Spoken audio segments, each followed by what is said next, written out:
video and then remembered later that it's Zoom and it's probably going to freeze a lot. So we're all just going to work with technology together.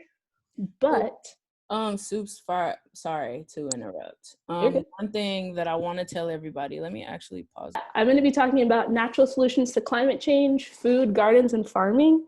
And if everyone in the chat could just say your name, your pronouns, and your favorite food as like a semi get to know ya. And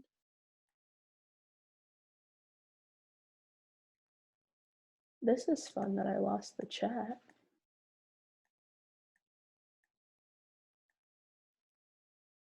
All right.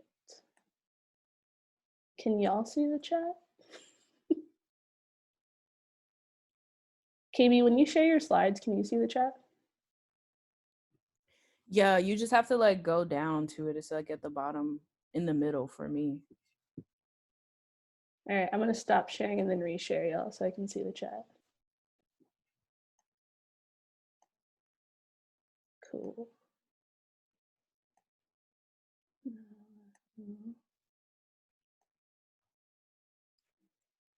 All right.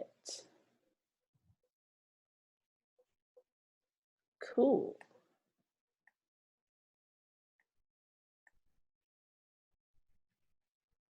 Cool. So before we get started, that's fine. Yeah, everyone can do that. That'd be awesome. Read it over, get to know who you're in this workshop with. And then my slides are not moving. That's not what was next.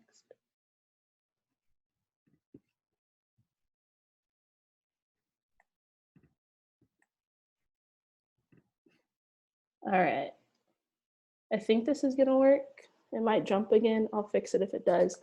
But shout outs and thank yous. I would like to, did that just change everyone's screen? Cool. Sorry, y'all. Okay. So shout outs and thank yous to KB and ATX Interfaces. The whole reason I'm able to do this today, and I thank y'all for coming, the Culture Arts Division, City of Austin Economic Development Department, and then my friend Victoria is the one who recommended me to KB to be able to do this. And then coming up on May 30th, Faylita Hicks is doing another workshop similar to this, and then there's an artist panel that will have everyone who is a part of this series, if you have questions, want to hear some of our work as artists. I personally do a lot of poetry and essay writing, so I'll be sharing a couple poems that day. And then we went to page 5 after page 2. So give me a second. All right, so Zoom etiquette. We're gonna talk about just how to be on Zoom. If you aren't speaking, go ahead and mute your mic, just because we don't wanna hear dogs, anything else happening. Think about how much you're talking, how much you're not talking, step up, step back. And then if you aren't going to be like present with us, which is totally fine if you just like wanna lay down and listen, go ahead and turn your camera on and off depending on how present you're being. Also, if you're gonna move around the house, go ahead and turn your camera off because that usually causes lag and dizziness for other people. Expectations that I'm setting and have, I am an introvert, despite the fact I am leading this. And if I was attending this workshop, I would probably say 0 things out loud. So I understand anyone who doesn't audibly interact. That is what the chat function is for. Extroverts, you can live your best life and talk as much as you want. And then also just like thinking about your available energy, I'm honored all of you chose to like get on a screen on a Saturday since most of us are like remote working right now. So yeah, whatever energy you have, I appreciate. You can talk audibly, you can use the chat function, you can just listen. Anytime I ask a question, I'm going to wait 30 seconds for people to answer. I also still can't see the chat, so I'm gonna have to figure that out for when it comes time to people engaging in the chat. I might just join the link on my phone and be like an attendee so I can see the chat. But I will wait 30 seconds. If it's silent, no one's interacting, I will move on. I'm also someone who believes that like statistics turn like issues into like really cold and hard things. And so I'm going to share very little numbers and statistics. If you are a data-driven person, feel free to reach out to me. I can give you all the statistics you want. We're also going to assume positive intent of everyone in the room. We probably have a vast variety of people in this room and how they interact with food. And so if someone is like, I only eat meat, that's all I eat forever, we're going to assume that they're not doing it to destroy the climate, right? And we will just work, all of us together on that. Privacy, KB already let us know that this is a recorded workshop. I would ask that nobody screenshot the chat. Just for privacy concerns, let's let ATX Interface and who they partnered with decide where this gets put. This is a workshop, so there will be an activity-based portion. It was designed with artists and writers in mind, but I thought about my non-writers and my non-artist friends, and I have a couple things for y'all to do as well during that time. And then the lens I'm presenting with is earth-focused or earth-first.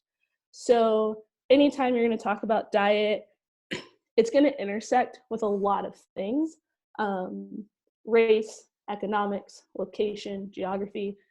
I'm only going to be speaking from like the earth first perspective. That doesn't mean the other perspectives aren't valid. It doesn't mean they aren't important. We just only have 2 hours, and so I have to stay focused on one way. So that's that. I'm going to attempt to go to slide 4.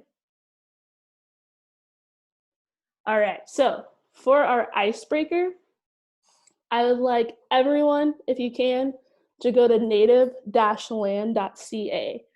When we are talking about the earth, which we will be with climate change, there's no way to do it without talking about history. And with history, we're going to talk about land history, and I just want to show respect to the indigenous people. And I would think it's really cool. This whole website, in the search bar, you can put your address and find out what indigenous land you are currently on. So once you find out what indigenous land you're on, go ahead and put it in the chat. And while y'all do that, I'm going to try to get access to the chat.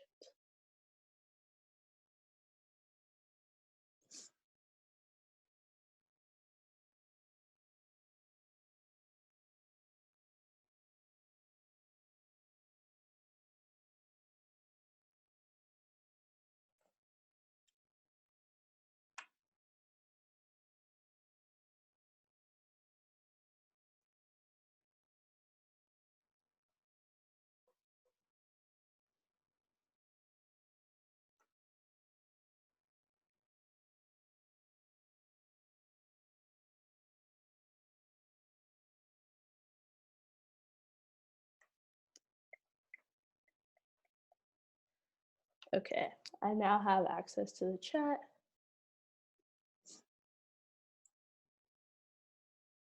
Cool, and I'll give y'all about another minute to figure out that website. If you are at a current address you don't consider home, feel free to type in your home address. And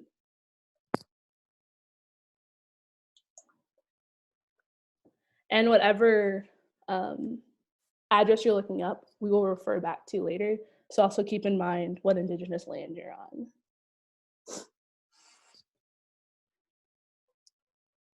Cool. About 30 more seconds, and then we'll move forward.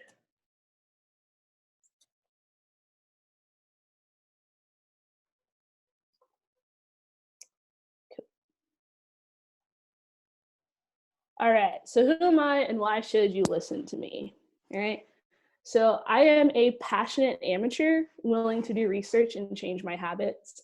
I currently work for Keep Austin Beautiful as an environmental educator. As of yesterday, I'm a successful gardener, and I put that picture there, very light transparent, but y'all, that's my first harvest ever. Those cucumbers were tiny seeds, and that one's like close to like the width of my face, which is awesome. The jalapenos I transplanted, but yeah, I'm so hyped about that. I feel like I kind of understand why people show pictures of their baby all the time for the first time ever. But also, I only speak to those willing to listen. I'm not down for arguments. I am down for asking questions when we're on different sides and having conversation. But a lot of times I'll enter space and the person really only wants their point to be heard, and I'm just not down for that. So I also make a habit of only speaking when I'm confident, and you should only listen to me if you're willing to fact check me. Otherwise, don't repeat what I say. You should really know where you're speaking from as well. So my journey to this passion, this is like in order of how it happened to me in life. But one time I was out in California and I was with like 8 of my friends who all happened to be from Malaysia. And we were sitting at a restaurant and I was like, dang, do I want this or this? And I was between, I think, like a fish dish and a casserole or something like that. And I'm willing to bet all of my American friends would be like, which one are you craving? And all my Malaysian friends were like, well, what have you already had today? And like thought about our nutritional needs. Never did that before. So I ended up ordering the protein-based dish that day. And then I was with my family in Jamaica, and we were hiking, driving through the Blue Mountains. And we came across this guy who had a farm, and we were talking to him, and he was, I'm going to say mid-50s. I didn't ask, but I think he was like in his mid-50s. And he had only ever had one meal that he didn't grow or raise himself. And I'm the exact opposite. I have never had a meal that I grew or raised myself. And just through conversation with him, we found out that the mountain we were on was like a coffee plantation, and he was, I guess, like the origin of Blue Mountain coffee. And so when we kind of inquired about like, how much money does that make you? He was like, oh, I let other people do the work and make the money. And he was like, I have a mountain, why would I need money? And I just thought that was so cool and powerful that he was like, I have everything I need right here. I'm not going to worry myself with work. And it was just the most un-American thing I've ever heard, and I loved it. And then one time I was in California again, and my friend, I'm going to say friend very loosely here, made me some tacos one night, and I ate them. I was a couple drinks in, probably like 4 or 5 drinks in, right? Alcoholic drinks. And so I'm eating these tacos, and they taste so weird and so unique. And I was like, oh, what was that? Don't know. And I told my friends the next day at work, and they're like, you do know why her Instagram handle is Roadkill Queen, right? And I was like, no. And she will just get roadkill, prep it, and eat it. And I'm not down for that. And so I would like to know what my food is and where it's from. So those are like just 3 kind of key points that if I were to make a map leading to my passion, would definitely be like course changers of the trail. And we're going to try to go just to the next screen. Cool. So let's equalize the room. Climate change. What is climate change? In the chat, give me like an emoji if you are aware of what climate change is. It can be any emoji. It can be a random letter. Cool. I am. All right, awesome. I got some happy faces, some sad faces. Awesome. Thumbs up, all of that. I like it. So climate change, just in case someone doesn't know, is literally what it sounds like. It's the climate changing, which the climate has changed forever. The reason it's such an issue now is because it's changing faster than it has ever before. So, and that is a problem because we humans are not going to adapt to the climate as fast as we are having it change. So basically, human activity creates greenhouse gases, right? So we drive our cars, we don't recycle, we just throw food away without composting it, all this stuff. And greenhouse gases prevent heat from escaping the earth, which is like global warming. As the earth heats up, the climate changes. Anyone who, I promise I'm not trying to like be like, I'm a gardener, but anyone who's ever planted a seed knows that they have looked and been like, is it even the season for planting this? When will be the season for harvesting this? Everything in the earth operates in seasons, and we're actively changing those seasons, either making them shorter or longer, whatever. And so what plants do for us is they can remove a lot of those greenhouse gases, but then because of development, we've gotten rid of a lot of plants. So we are trying to get to a net zero of our output and plants' input. So that is like the fastest way I can describe climate change, is that it's the climate changing. The reason, what causes it is greenhouse gases, and we'll go into what we can do about it. There's so much we can do to delay climate change, slow it down. We're not going to stop it. The climate is going to change. It always has, it always will. We're just looking to slow down our effect on it. And so there's so many things we can do about it, but today we are going to be talking about our diets and food and how they relate to the climate change. We're going to, so again, all of this should have had videos, but it's okay. Imagine you're seeing a lot of like mushrooms rain down on your screen. So let's equalize the room with buzzwords. So in the chat, go ahead and tell me, or audibly if you want to, what do you think organic means? And it's okay if your answer is expensive.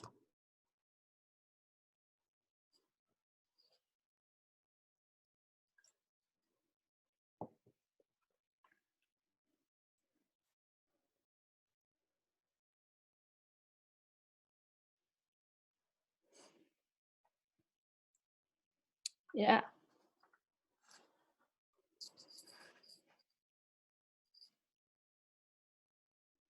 Yeah, I definitely agree, Liz, that there is no single definition, which is pretty frustrating. Suspicious, that's my favorite answer so far. Organic just means suspicious. So organic doesn't, a synonym is not expensive, although organic food is usually more expensive. And it also doesn't mean healthy. I think a lot of people, if they like, or like between two macaroni boxes, will go with the organic one because it's healthier. Organic tells you nothing about the nutritional value of something, all right? Tells you nothing about the nutritional value. And all it's going to tell you is how the ingredients involved were treated. So how they were created, how they were prepared, how they were raised. It means there's no genetically modified anything in it. There's no chemicals, only natural pesticides, no sewage sludge, which I found out doing research for this. That means we don't use human poop to grow the food. No radiation. So like if you buy like a freeze-dried thing and it's organic, radiation wasn't used in preserving that. No industrial solvent, no low antibiotics and hormones. They say no, but it's low. And then a way to tell you're on the right track, because organic has been politicized, and now even if you're an organic farmer, if you can't afford to buy the organic label, it just goes in like regular food. So something you can look at to see if maybe someone's in that situation is if you can pronounce all the ingredients on the back of the box, you're probably on the right track to eating organic. Local, we probably hear eat local a lot. In the chat, go ahead and tell me what you think local means.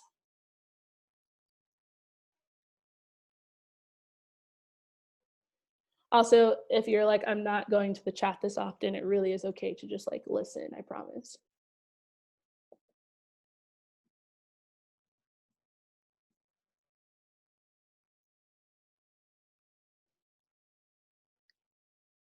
Nice. All right, so local has for sure become a buzzword. If you go to a restaurant, they'll be like, our locally raised beef. And it's like, depending on who sold it, it is locally raised, but where did you buy it from? And so local, This is something I learned. I thought it meant in state, but local is within 100 miles of where you eat it. So like, I know a lot of burgers that we eat in Texas come from El Paso, and we're not 100 miles within El Paso. So local is within 100 miles.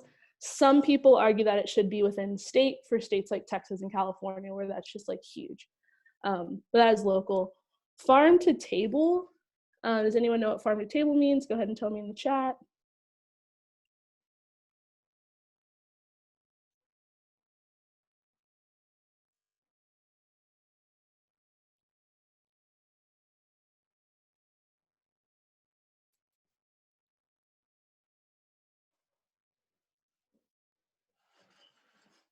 Yeah, so all of your answers right now, a relationship between the restaurant and the farm, no middleman, between my yard and kitchen, I like that answer. Tammy, who is my mom. And then farms that supply our restaurant change. And that's what I thought too. All it really means is that the transportation was less than 100 miles. So it's just another way of saying local. Farm to table is really just a catchphrase. There's no like official definition that you could like hold someone to the law of. But yeah, so someone says they serve farm to table food, they might not know the farmers. It just means that their food was sourced locally. And then plant-based, plant-forward, and vegan are all things that we've probably heard in like the recent buzzword thing around food. Plant-based, plant-forward, and vegan all get used interchangeably. Vegan is definitely separate, but plant-based and plant-forward, there's like the Culinary Arts Institute of America is doing I'll find the name of it. It's like menus change, and they're trying to have all the chefs in America that are part of this institution change their restaurant to being plant-based. So if you order a steak, it's on purpose going to be much smaller, and the pretty part of the plate's going to be all the plants. And they're just trying to push a plant-forward diet. Vegan is you don't consume, well, vegan diet is you don't consume any animal products. There is like a vegan lifestyle where you don't use animal products at all. Like your shoes don't have glue because that has horses in it. But for vegan diet, it is no meat, no dairy, no animal products. And then food waste. I would like everyone in the chat, if you want to, take a guess at how much food is wasted in America, percentage-wise.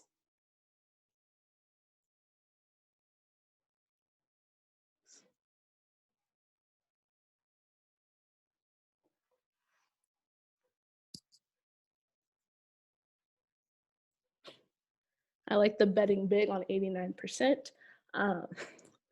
But yeah, a lot of you are right in the range. There's, depending on what report you pull, it's reported that 25 to 40% of food in America is wasted. The different percentages are like, some people only like pull data from food that made it to our fridge. Some people pull data from food that wasn't even harvested, like it just went bad, kind of stuff. So it really just depends on how big of a data pool you're reaching from. But 25 to 40% of the food in America is wasted. I want y'all to remember that statistic because I'm going to come back to it later. Those are, and then power dynamics, we're going to equalize the room with that. A lot of times when we talk about climate justice or racial justice or economic justice, no one really brings up power dynamics. And that's super important to understand. If you're going to have a conversation about economic power and you're talking to someone who works a minimum wage job and you maybe make six figures, you have way more power in that conversation. Not in action, but in the conversation. So I want us all to think about, what privilege do you have? Societal, location, economic, etc. Just think about, when you step into any room, what power do you have? If you're cisgendered, that's something that you step into because people really, really go by binaries. If you have, I don't know how to word this correctly, but like if you're not worried in the back of your mind about making rent, that's an economic power in any room you step into. Location, especially in Austin, if you live like in a walkable neighborhood, huge, because you have actually options to go. Like, I know the Hyde Park neighborhood has a grocery store in the neighborhood that you can walk to, and other people would have to cross a whole highway to get there. So just think about the power you have in this conversation, and then think about the tools you have. Food allergies. I can talk about diet very openly because I have one minor food allergy, which is sunflower seeds. That doesn't impact me a lot. One of my best friends has a terrible nut allergy and has a headache all of the time. And I'm just not going to hold it against her if she wants to go buy something that doesn't have nuts in it, despite what it's going to do to the climate, right? Then think about your access to food. Do you have a car? So when I first moved to Austin, got in a car accident the day I got up here, I was on a bike forever. It was the worst. It was summertime. I hated it. My parents, I'm very lucky, had a whole extra car. A lot of people wouldn't have that option. I eventually got that extra car, and I remember driving to HEB instead of biking to the Walgreens for groceries, right? So just like very different. Think about the tools you have. And then there's systems and designs that we're all born into. We don't have a choice. I did not choose to be born in San Antonio, Texas, but I was. And then the way San Antonio was built was way before my parents decided to move there. So we're all just put in these systems and designs and figure out if those designs are favoring you. And we'll go back to the word designs in a second. And then as Americans, no matter what body you inhabit, as Americans, we have incredible power when we're speaking on a global scale. And we'll talk about that later. So that is, okay, I also want to say, when I say we have incredible power as Americans on a global scale, I am not erasing the power dynamics that happen in America. I'm saying on a global scale, we all have incredible power. And trying to go to the next slide. All right, and disclaimer. Again, Earth First is my lens, so please take into consideration your nutritional needs and your sourcing abilities. It's okay to prioritize yourself. I use exactly one exclamation mark in this whole presentation, and it's right there for emphasis. And then while you're prioritizing yourself, it is greatly preferred to consider others while doing so. All right. So whenever we are talking about food, we are talking about survival. We probably all, most of your most powerful memories probably involve food, even if it was a really bad food. I know that when I go home for a holiday, it's just kind of unspoken between my mom and I that there's going to be green bean casserole. Like, that's just a part of life. And then some people, it's literally day-to-day survival. So when you talk about diet, it is a habit-forming situation. There's no like easy way to change a diet. We've all probably gone on a diet and not stuck to it, no matter what results we are looking for. So this is also hard stuff. I picked food because I thought I'd be like, oh yeah, food, joyful, awesome. And then I was like, I picked the one thing we have to do to survive. That's okay. So I just want us all to remember that we were talking about survival. So if you eat meat every day and you don't plan on changing that, let's not get mad at someone who's just trying to promote their diet and vegan, and vice versa. And all right, politics of food. So this one is like pretty wild and discouraging. The organic label, I kind of went over it already. A lot of farmers, like small farmers that like will set up a table at your farmer's market, are using organic practices, probably have been for years, and cannot afford to buy the organic label. Also, there was another, I forgot what state it was in, but a farmer went and said, I shouldn't have to label my food as organic. Other people should have to label their food as fake. So instead of saying an apple, an organic apple, you should say an apple or a chemical apple, right? And so sometimes when I go into a store, if I have the money that day, that's how I'll shop. Anytime that you're not going to remove the skin of what you're eating, you should try to buy organic, because everything they've used is on the broccoli that you're going to put directly into your mouth. You'd also be shocked. So in food labeling, It's pretty crazy to me. I got really obsessed with Chipotle in college. If you're my friend, then you remember. So obsessed that I got a job there to try to figure out how they make everything to save money. And while I was there, you go through this introduction and they show you this why they do everything organically. And something that really grossed me out was you'll see food dye on food labels, and that dye is there to like sometimes there to hide something. So in milk, as long as it's under, I think 2%, not the milk, but what's in the milk, if it's under 2%, cow's blood can be in there, and then they just dye it white. And it's just like, but like on the food label, they're like, instead of putting cow's blood, they say it's dye. And so food labeling is really weird with all the laws. And then another example I know is Michelle Obama, when she was the first lady, she pushed really hard for food labeling. That's why we have the percentages of everything. But if you look at the food labels, you will never see the daily percent of sugar. They don't want you to know how much sugar you are intaking. I think like a good rule of thumb is to have like 13 grams of natural sugar a day, and like any coffee drink you have from like Starbucks is going to have way more than that, but they don't have to tell you the percentage daily. And then the beef industry. This is pretty crazy to me, but we'll go more into it later. The beef industry like is responsible for thousands of people's lives being lost, not due to accident, but like outright murder. And then the beef industry has the largest carbon footprint on the planet, even if you combine all our transportation together, including like jets and planes. They're wild. And then location of grocery stores, that's, I could get into it in Austin, and I guess I will for a little second.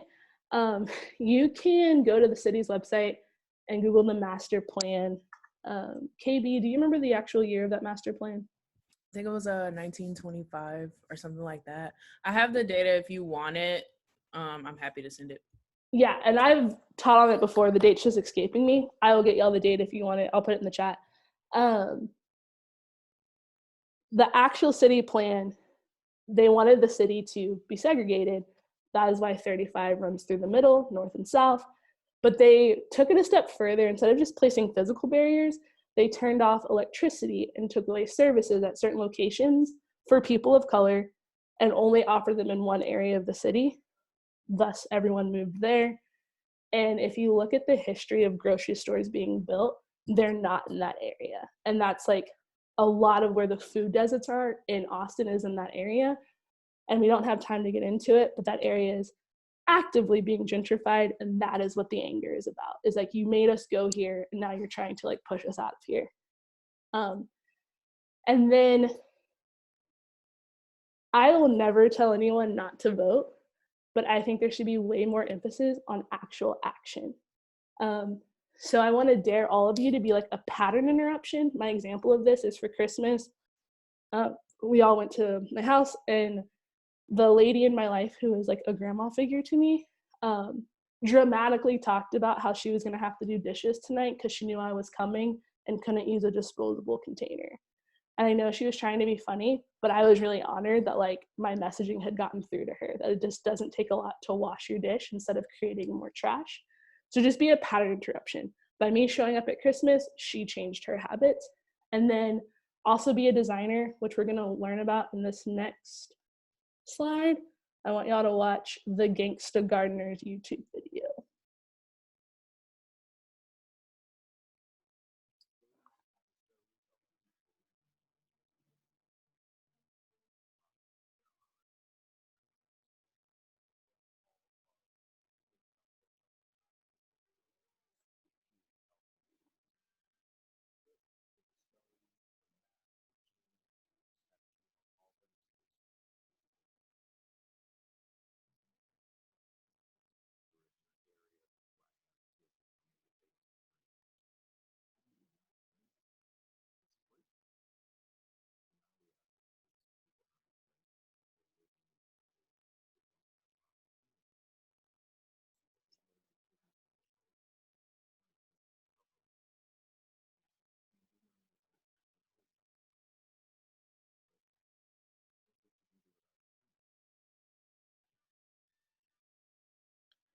Did everyone get sound?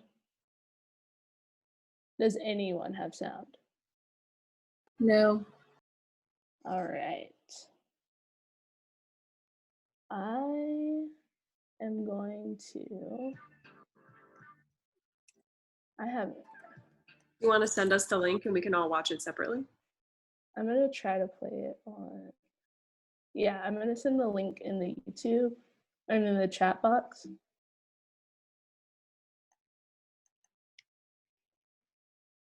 And let's just take 5 minutes to watch it. I promise it's super worth it. And then just send me like a whatever you want message when you finished watching it. Sorry, it didn't work. Oh, I just sent y'all the link to my slides. Hold on.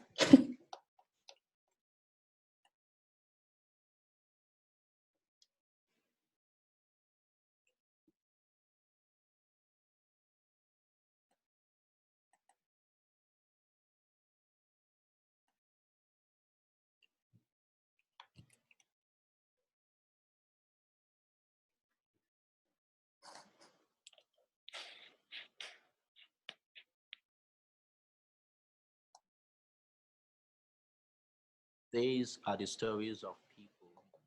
And there's no sound on that either. Oh, I could hear that one. There is sound? Okay, I'm just gonna make it full screen then.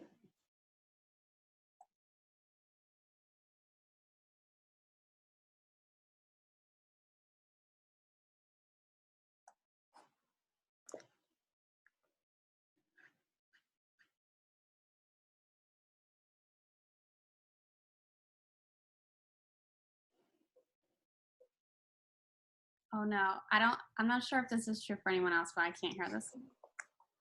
Okay. Yeah, for some reason when you went full screen, it stopped.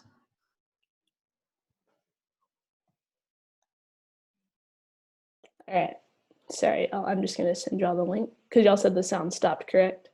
Correct.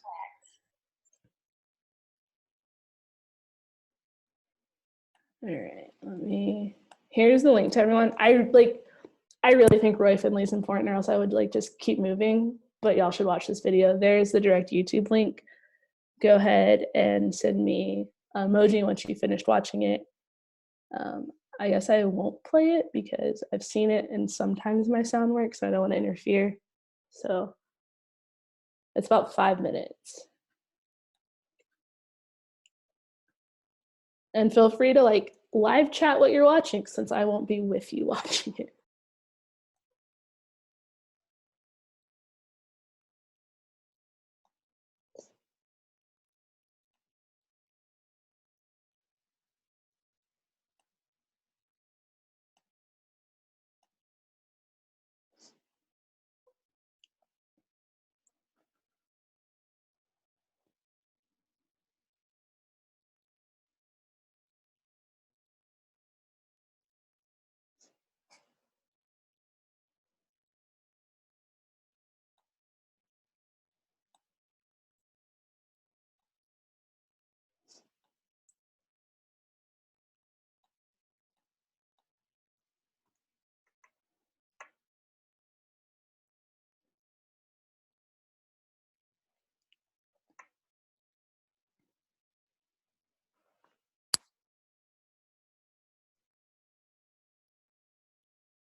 All right, I got some people finishing up. I'll give people about like another minute in case the link took a while to load. I agree, Victor. Roy Finley is badass.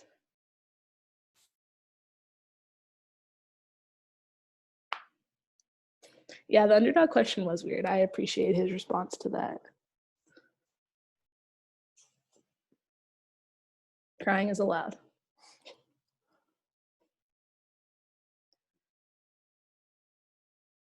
All right. Not to show favoritism, but I know my mom had trouble and I'm gonna wait for her. Mom, you still watching it?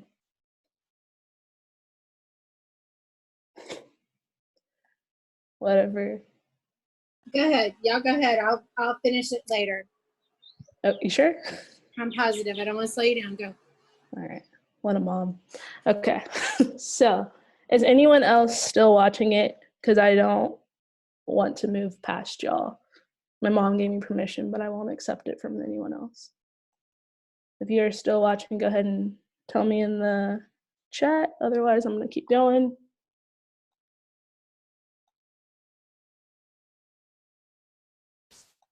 Oh. All right. So Roy Finley is a great example of just direct action. Like he was like, I don't want to eat wood paint coated food. I didn't just watch it. I didn't write that word down. But I want fresh food. So he just went out and did it. The fact that he was given a citation when he decided to make it beautiful, despite when trash is building up, is wild to me. I think direct action super works. These are examples of reforms won through direct action and not voting, which is the Americans with Disabilities Act, ADA, the Environmental Protection Agency, EPA, women's suffrage, and the National Labor Relations Act. I did not look up others. I'm not going to go into how that action happened. I encourage you to look it up, but direct action really can get things done. So we're going to take a closer look at the beef and agricultural industry. And something that's said is solving climate change without addressing food is like trying to solve lung cancer without addressing cigarettes. So livestock transportation, not just cows, but cows for sure, account for more transportation than all other forms combined. So the CO2 emissions from like the meat, agriculture, beef industry is insane. 51% of our greenhouse emissions come from agriculture. That is why I'm sure you've heard that a vegan diet will save the planet. That's what they mean, is that like we would cut our greenhouse emissions by 51% if we just stopped consuming meat.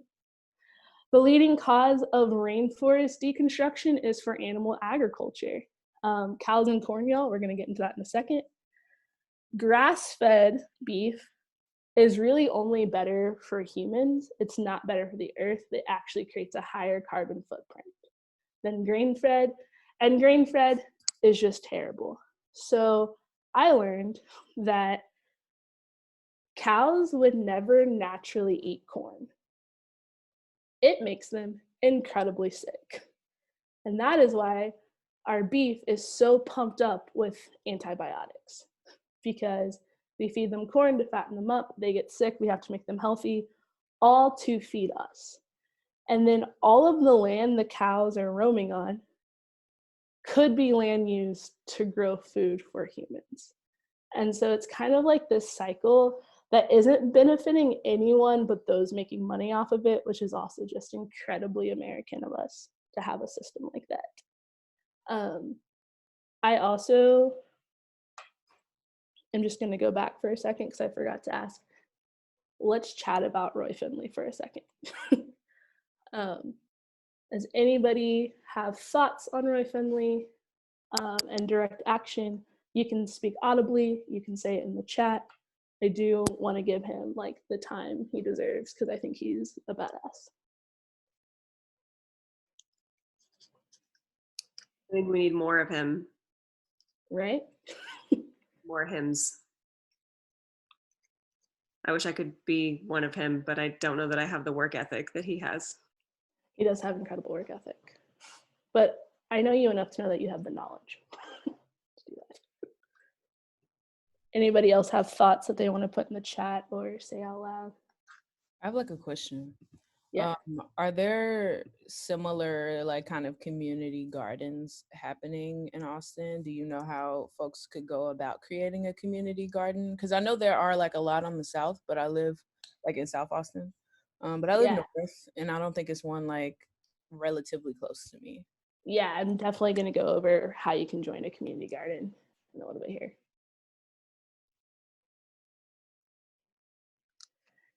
Yeah, and a lot of people are talking in the chat right now.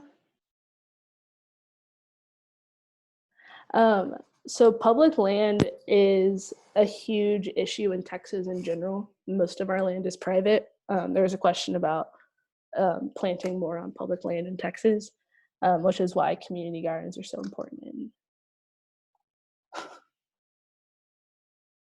Yeah, and I do think the city of Austin's looking at more apartment-focused solutions because a lot of us in Austin don't have land to even start a garden, like in the backyard.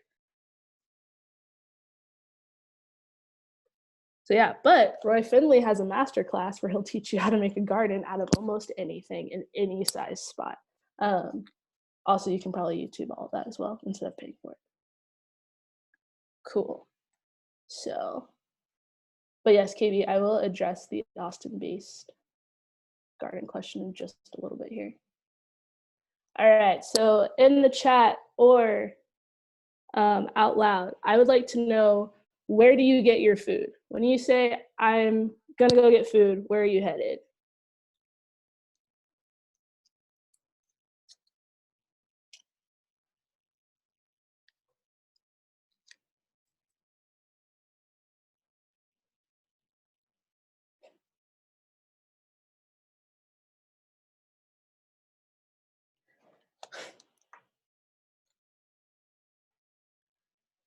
Yeah, so a lot of us said a grocery store name, HEB for those of us in Texas. We got Central Markets, Farmer Markets, Whole Foods, Winco, which I believe is in Washington. Shout out to my Washington friends. Evil Amazon. Nice, Arrow Garden. So something I thought was interesting, and I kind of got slapped in the face with it as well, is none of us said the earth, right? And that is like where all of our food originally comes from, is the earth. And it's interesting, when I went grocery shopping actually at HEB, I always buy cucumbers and jalapenos, and I just didn't that day. And then when we went to our garden, I happened to harvest them. It was not on purpose. It was just kind of like a cool situation. But I was reminded, like, oh yeah, why didn't I come to my garden first before I went grocery shopping, right? Like, I had that stuff, relating back to like the food waste. And then in the chat or out loud, where do you put your food scraps and food waste when you're done? You can be honest. I'm not here to judge you. We're just here to educate and learn together.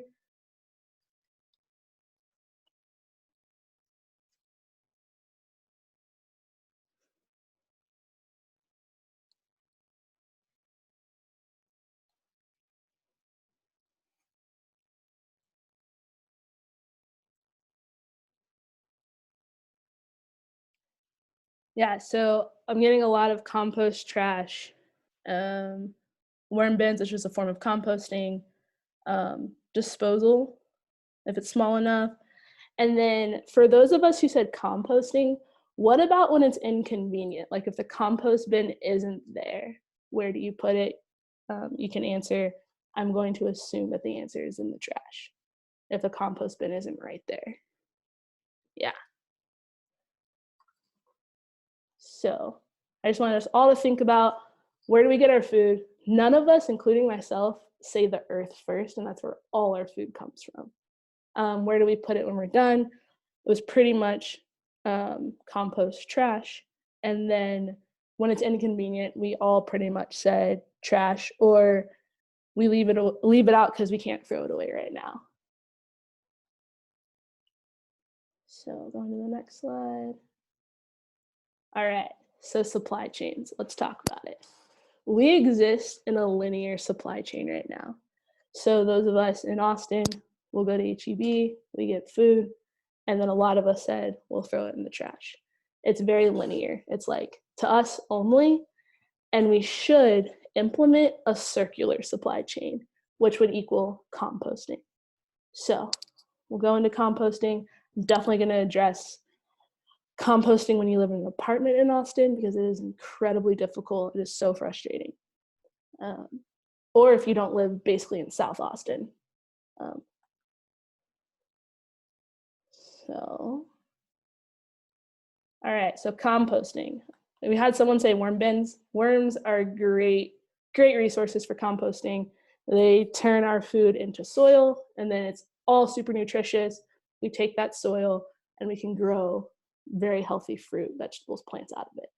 So food waste releases methane gas. Methane gas is a greenhouse gas, which heats the earth 25 times faster than CO2.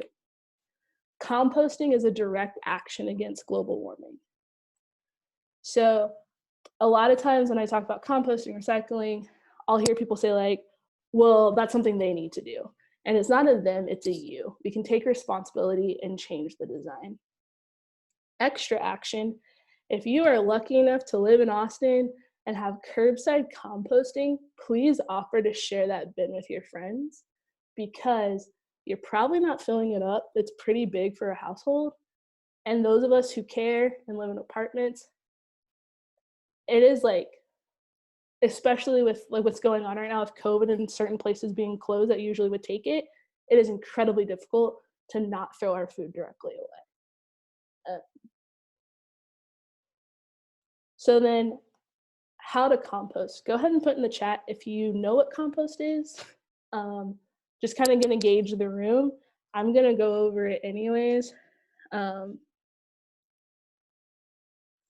yes, go ahead and tell me if, like, just give me a yes, no, if you've heard of compost. Yes, no, if you know how to compost, kind of stuff.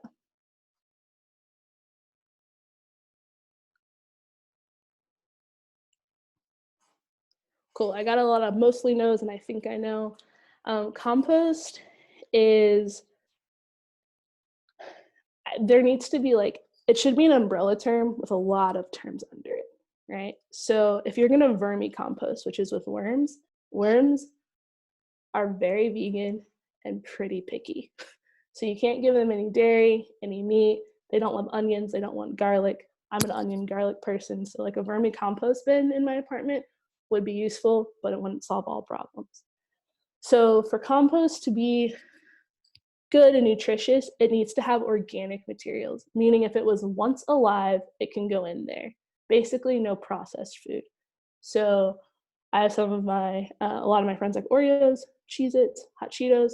That stuff shouldn't really go into the compost unless it's gonna be headed to a commercial compost site. Commercial compost just means huge, big. Restaurants that compost usually send it to a commercial site. So composting, it's like a 5 ingredient. You need organic matter, you need moisture, water, you need air, you need time, and then you need decomposers. Decomposers are fungi, which is like mushrooms and mold. You need bacteria, and then there's a lot of little critters that help break down our compost. Ants, worms, roly-polies, cockroaches, unfortunately, they have a purpose. I hate those things. Yeah, and I will never compost in like alliance with cockroaches, but worms all day. So just so y'all know where I stand on that. But yeah, composting, it breaks our food back down to the soil, returns it to the soil, that then takes care of our gardens and our like fruit trees to then create more food. And it's also like a nutrient cycle. If you don't eat your apple core, you put it in the compost, all the nutrients will end up in the dirt, which will then go back into the plants. If you put it in the trash, it goes to the landfill, which we at Keep Austin Beautiful call nutrient jail. You're not getting that back. It's only going to release methane into the world. That is, and I would be more than happy to go over composting one-on-one with y'all. So why all of this matters? Here's the little bit of statistics I'm going to give you. So people in Austin, we create 5.6 pounds of trash per day per person, all right? Austin has 25 years left before our landfill is full, and Texas only has 51 years left. Landfills are, so the trash evolution has been really cool to study.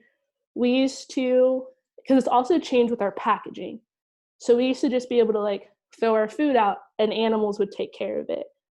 But then like health and illness rose. So we like then would feed it to pigs. Well, then we started processing our food. All the pigs got sick.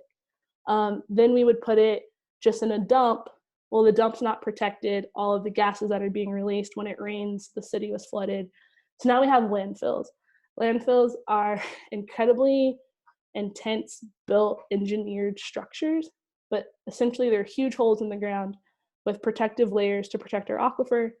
We put everything in there. When it's full, we build a park over it. Zilker Park in Austin is on a landfill. If there is ever an earthquake in Austin, you do not want to be on Zilker, at Zilker. Because have you ever like had a full trash can and like pushed your hand down? What happens? It just goes down. That's what our land's gonna do with enough pressure. And then we won't go into it, but we've started drilling for oil. Earthquakes are coming. We would like to be on solid land. So landfills, while they're a solution, it's not the best solution. The best solution is to not create trash, including food. And then an average American, so including those of us in Austin, eats 209 pounds of meat per year.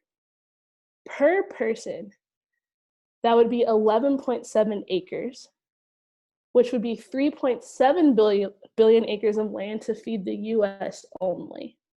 We only have 1.9 billion of acres that's undeveloped, but that includes protected areas like the parks and private lands. So we don't have space in America to feed the way we eat. And then we have like the audacity, I say we, because I'm an American, to waste 25 to 40% of that food. Meaning we are using other countries' land to feed America and then not respecting that food. And I'm just gonna be very transparent. I enjoy meat, and I've been trying hard for the past year to transition fully off of it. Not really for like animal rights, which I think are very valid, but for like Earth, because we just don't have the capability to sustain our way of living much longer. So yeah. So then a vegan diet per day, again, thinking of the earth, not of your health, not of human health, but of earth health. A vegan diet per day saves 1,100 gallons of water.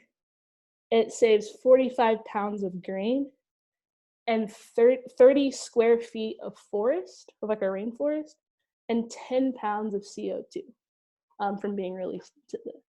And so a lot of people will be like, you don't see like the direct effect, like you don't see that water fill up somewhere, but just knowing that like it takes water to keep those cows alive, to water all the grain they eat. That same cow, not that same cow, but cows also give us dairy milk and cheese, all that stuff. The grain is what the cow's eating. The forest we've cleared out for them to graze. All of that took trucks to get everything there and back and transported, and that's the CO2.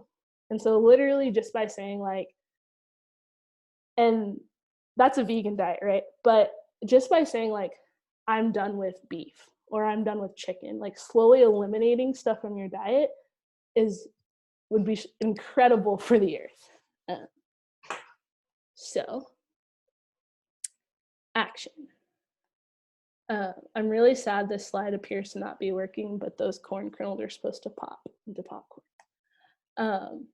So our action, we can reduce our meat and dairy intake. We can change our sourcing of food. So if you're someone who's refusing to give up meat, that is your own choice. You do with this knowledge what you will, but you can change where you get your meat. You can know the farmer, you can know the cattle raiser, you can go to a butcher, they still exist, and get your meat cut, and you can make it a very personal experience. You can grow some of your own food, and then you can compost. There's curbside composting for South Austin. If you do not have curbside composting or you live in an apartment, Whole Foods will take compost. There's compost bins outside of Whole Foods. In Austin, I have searched for compost bins. The Whole Foods during COVID, the Whole Foods that you can still compost at is off of 183, kind of by the REI. What is that? Everyone in the chat, do you know that crossroad? And then, That's the Gateway Shopping Center, right? yeah, thank you, Gateway. And then the one downtown on 6th and Lamar, right outside. If you go to the one at the, I'm going to San Antonio, it's at the Domain. At the Domain, you can't get to their compost bins, unfortunately. And then you can do backyard composting. Austin, the city of Austin, if you like just go to Compost Rebate, you can watch an online class for 15 minutes. They'll mail you a $75 rebate to take to one of our partners and get a backyard compost bin. And then our local gardens. I have a community garden down south off of Waller, right above the river. I know there's a ton of community gardens all over Austin. There's usually a wait list for them, but if you go to the garden, tell them you want to be involved, there's usually a community plot in the garden that you can start at until a plot opens up for you. I will put the list of that. I'll give KB the list of those gardens because they're all over Austin.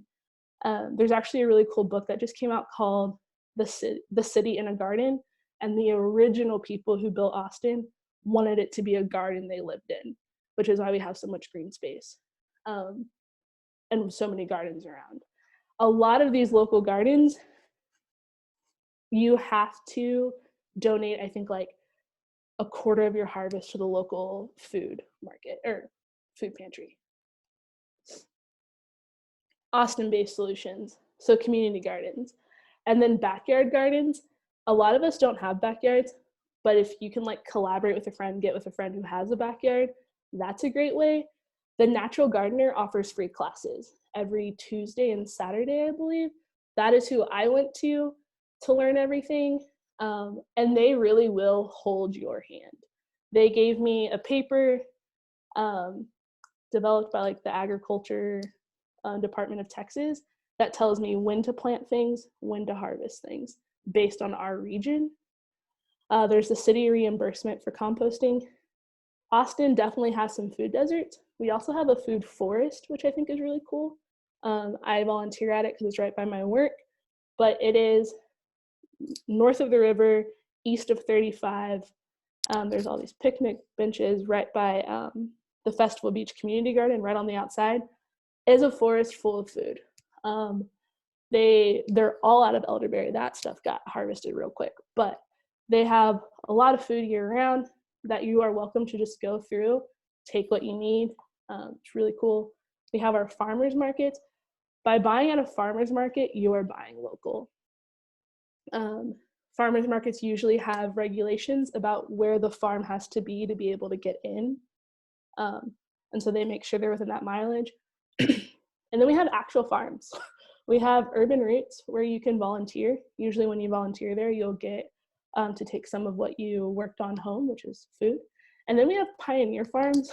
I literally was just like upset one day, went on a walk, it's in North Austin, and found a whole farm that you can buy produce from. And they're still open on Thursdays during this time to get food. And then we have Austin Resource Recovery, which doesn't do anything with food, but they do a lot with packaging. And that's something we kind of have to talk about when we're talking about food. So Austin Resource Recovery is a very cool resource. It is in super South Austin. If you know where McKinney Falls is, it's like a little bit south of that. But we put $4 million into a machine that will recycle styrofoam here in Austin. And a lot of our food comes in styrofoam. Styrofoam's one of the worst things for the planet. And Austin has created a way to recycle styrofoam. We're one of the first cities to do it.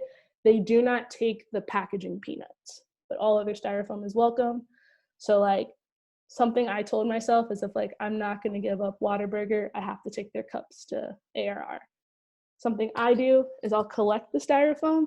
My friends are welcome to bring me styrofoam and I'll take the trek down there. I do wait until I have like a pretty substantial amount just because of how far it is.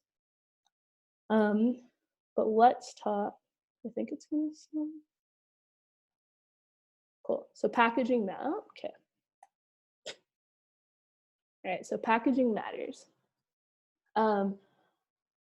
You can avoid plastic and you can say no to styrofoam. So this is kind of where the vegan diet is awesome for getting CO2 way down. A lot of vegan food that's like pre-prepared comes in stuff that's not recyclable. And that's because of food packaging regulations. If you want to look more into that, the store Patagonia is doing a lot of work to change that, and they're very transparent about their work.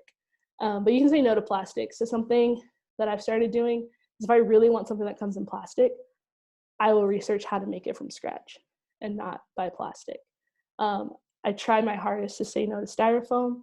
And then when they say reduce, reuse, recycle, it really is in that order. like reduce it, then reduce or refuse can be interchangeable. Like say no to plastic. If you already have plastic, reuse the plastic, and then recycle it if you can't reuse it.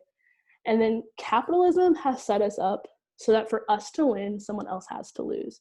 So a quick caveat, America is a very, very bold country.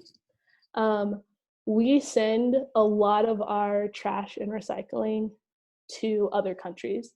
We don't have permission to, we just dump it. So a lot of things that you're not recycling, that you're just throwing in the trash, aren't even going to your local landfill. Luckily, if you live in Austin, we're pretty ethical. It is going to the landfill. But America in general is sending it other places. I watched a documentary. There's a guy in Kenya who works 7 days a week, 14-hour days, cleaning Americans' recycling. He never touches Kenya products, just American recycling. Just like is unreal to me. So make sure you clean your recycling, because us in America, we only recycle clean recycling. If it's dirty, we ship it. And we have the infrastructure in Austin for sure, but definitely in America, we have the infrastructure to do what's right when it comes to trash, recycling, and composting. And those of us who can do it right need to, because we need to allow other countries to catch up, right? If we just keep jumping stuff in Malaysia, they're not going to be able to work on their habits while they're cleaning up our mess. So in that power dynamics on a global scale, we really need to try harder, because while we might recycle something, is it clean? If we recycled it, did we need to even purchase it first? Because like I know bag salads are really convenient. You can make that salad probably for cheaper with ingredients right next to it that aren't in plastic. So just kind of thinking, for me to win this convenience of the bag salad, who's losing, right? And in the long run, your taxes pay for the trash, and the CO2, your health, right? So like you could also be someone who wins by buying the non-plastic. So do I have any questions right now? You can hit me up in the chat. You can say it out loud. We're going to move into more of like a introspective time.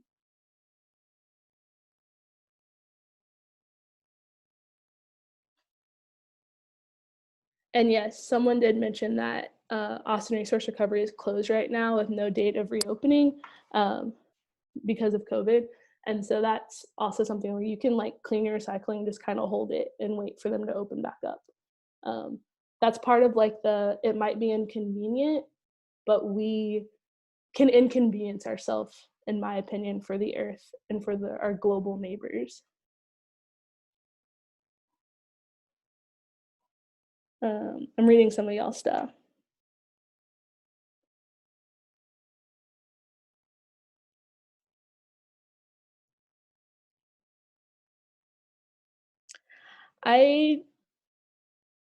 Liz, I don't fully understand your question. Are you talking about like if it's in a box and then there's styrofoam inside of that box? So you didn't know? Got it. I don't have a system for that. I do know there's like a whole movement of like pushing companies to be transparent. So you might be able to like research it. There's like a lot of Reddit threads about like ethical packaging. I can look those up for you and try to send it to you later. But yeah, America loves its packaging. Like our cereal is like in a plastic bag that's in a cardboard box.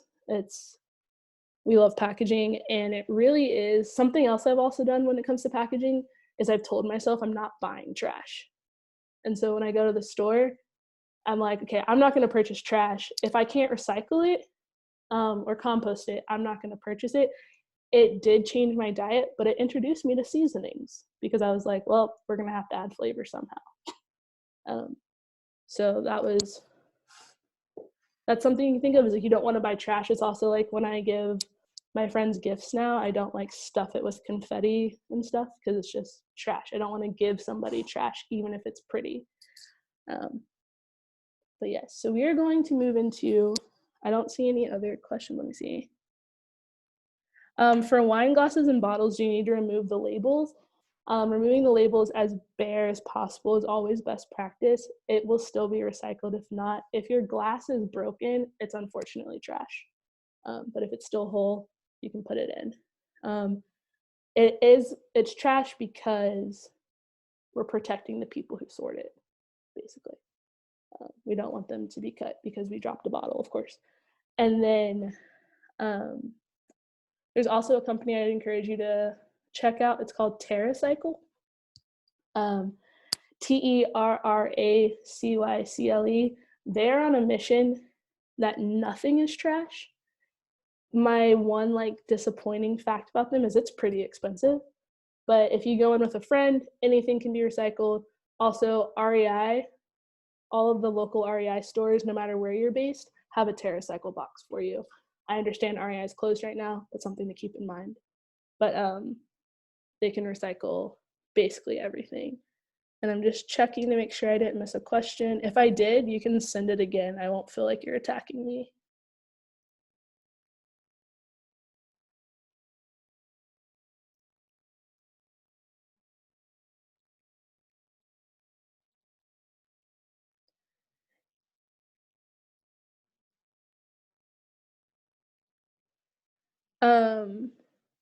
So vegetarian versus vegan, is it cool to take baby steps?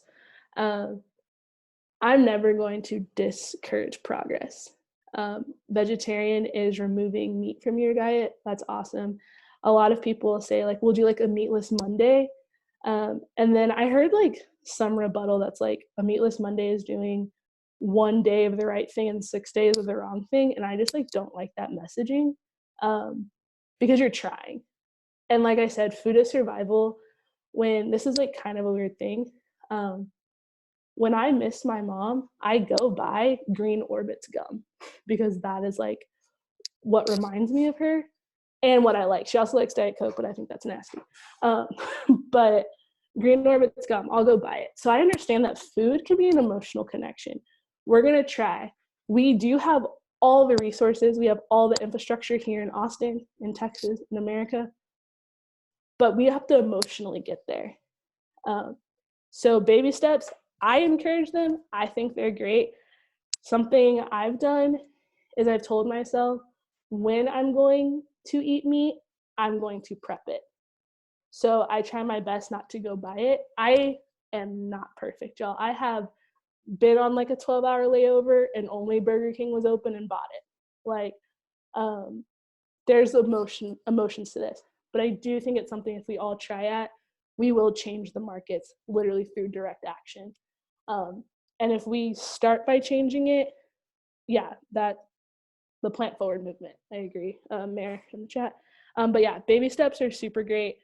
I think they're important, even if you just start with like my biggest obstacle to get over is Wendy's chicken nuggets. I crave them sometimes. I like them. They are delicious. But if I can get over that, it would be smooth sailing to meat free.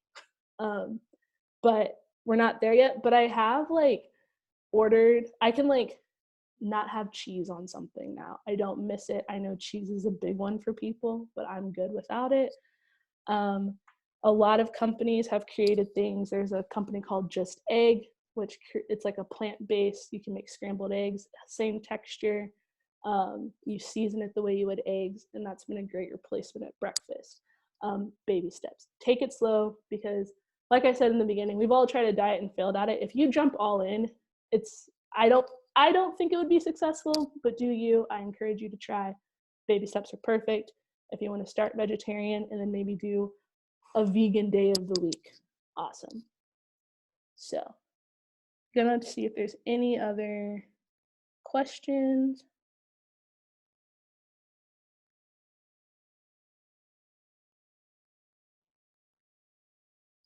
Yeah, and one of my best friends has a tree nut allergy. And that's just something when I talk about diet, I try to remind myself I don't have allergies, and some people really are limited. So also, like I said, speaking with the earth in mind first, but you hear me with you in mind first. Take care of your needs and your sourcing abilities. So I'm gonna move on to the workshop portion. Cool. I have 5 prompts for y'all. The first prompt, you can do poem, letter, text, whatever you want. I want you to break up with a meat or dairy product. If I did this one, I'd be breaking up with Wendy's chicken nuggets. Number 2, positive spin. Ask a vegetable or fruit out on a first date. I thought I didn't like beets, probably because of some cartoon I saw as a kid. Bought something with beets the other day, A+. So explore a little, expand your diet. Number 3, for my vegan friends who are already killing it, go ahead and, if you want, draft a food bill of rights. I think we all should have the right to know what's in our food. I think we all should have a right to know where our food is coming from. If you go to the grocery store, something you always buy, there's probably a contact number. If you contact them and be like, hey, where did you source, pick an ingredient, you will run into the most aggressive roadblock. They do not want you to know where it's coming from. They'll say it's because of competition. I don't believe them, but yeah, draft the bill of rights and then shop with it. So like on mine, I'm not going to buy trash. If I go to the grocery store, I'm just not going to purchase something that I know is going to go to the landfill. For my non-artist friends, writer friends, that indigenous group I had you look up during the icebreaker, go ahead and look up a recipe in honor of their diet and attempt to make a plant-based meal. So when I looked mine up, I found out that my indigenous group were heavy meat eaters. And I was like, ooh, maybe this is a bad prompt. But then I read about it. They held a ceremony every time they killed an animal and just showed so much respect. And it was a very different world. But I also found out they loved the pear fruit on cactus. So I looked up some drink recipes. Also, I'm going to be playing a scenic drive that did have instrumental music. I know you won't be able to hear it, but feel free to play some instrumental music while you watch the scenic drive and just think about what you can change. I'm gonna set a timer for 20 minutes. So we'll come back I'm in Texas, Central Austin, so Central Time. I'll come back at 1:50 and we can chat about what happened, what we did, what we wrote. I'm gonna play this scenic drive in a second. Oh man, y'all saw my pun. All right. Scenic drives are dope to meditate to and write to if anyone wants to steal my idea one day. But yeah, I'm gonna set a timer for 20 minutes. I'm gonna close my camera and we're all just gonna do one of the 5 prompts. I'll go ahead and put them in the chat as well in case you're wondering what they were.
That would help with consumption a lot, probably, for people to know how much it took to get there. We want to know how much supply chain workers are paid and how they're treated. That's not exactly the human, like the earth element, but it's the human element Yeah. that we super care about. Oh yeah, we really liked what you said about the burden of labeling should be on unhealthier foods instead of on healthier foods. And so flip the other way around. We should have like Surgeon General's warnings on foods like we do on cigarettes that are like, this food is more, you know, contains things that are more likely to give you underlying diseases that can harm you. And we really want that, again, there's a bunch of more things in here, but we want for all ingredients to be named individually. So no more ambiguous generic like natural flavors or dyes or fragrance. That's what we really want to know. Yeah. You want to know if you have cow's blood coming down your Cow's throat? blood, yes. Yeah. Or butt juice, you know, or whatever else. Yeah, what is it? The sewage sludge, human poop? All right. Did you know I can use that in my garden?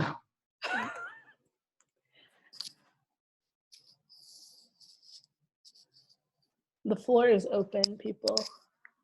I have a question, if that's okay. Yes, I don't see, but I know that's Reed. Yeah, that's so I spend my time kind of looking over into getting into like community gardening or seeing what I can do on my patio, since I have south facing lots of natural light, and we have the arrow garden and we've really enjoyed that for herbs, but we're looking at getting into kind of more greens than just herbs. And so I kind of wanted to ask what your experience was, as I know that you recently harvested, and kind of what it's been like and some of the hurdles or things to keep in mind, if looking forward to kind of going that route. Yeah. With going to the natural gardener classes, so this is a very Austin-based answer, but going to the natural gardener classes, I learned so much and they are so helpful. It was cool because I think everyone who works there wants to work there, and so they're excited to teach you stuff. In my garden plot, I put a lot of greens and lettuce, and the bugs got to it first for sure. If I want a salad right now, I'll have to go buy the lettuce because mine is just caterpillars, all the bugs got all over it.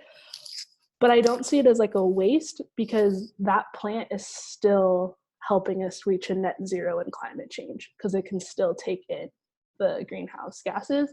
So one of the hurdles definitely is bugs, because the community gardens in Austin are organic, so you cannot use pesticides. So you have to beat the bugs to the punch. But yeah, I sent a link in the Zoom chat of all the community gardens, and they're all over Austin, north, south, east, west, central, everywhere. And I don't know if the Natural Gardener is doing virtual classes. If you go to their website, you'll see some links on there. And then speaking of virtual, I do want to say Urban Roots is not taking volunteers right now due to COVID, and ARR is closed. I kind of prepped for this all before everything shut down, and all of the information I gave you is still the most relevant because we haven't really adapted yet. So, but yes, does that answer part of your question, all of your question, Reed? Yeah, no, that was great. Thank you. Cool. Yeah. Also, not to pimp Natural Gardener further, because you've already said how great it is, but also like if you're doing organic gardening, if you bring them like a piece of your lettuce, they can look at it under a microscope, tell you exactly what kind of pest it is and what would be best to treat it in an organic setting. Like they're really, really helpful. You can literally bring them like a piece of the lettuce in a bag. I would put it in a baggie if you've ever brought a diseased plant to a nursery. They're not super thrilled if it's not in a baggie because they have a ton of plants, but they're willing to do almost anything to help. Yeah, and that is my friend Lauren, who is like a plant mom. So I would trust anything she says. Yeah, they're really great. Would anyone else like to share or have more questions? I can share. Yeah. Okay. So I guess what I'll share is my breakup. Is everybody ready? Okay. Listen, chicken nuggets, strips, wings, little nibbles of crispy deliciousness. I think I gotta break up with you. Even the most seasoned cauliflower or tofu is no substitute for you. But I guess it's not about finding your replacement. It's learning to live without you. Damn. That's a breakup.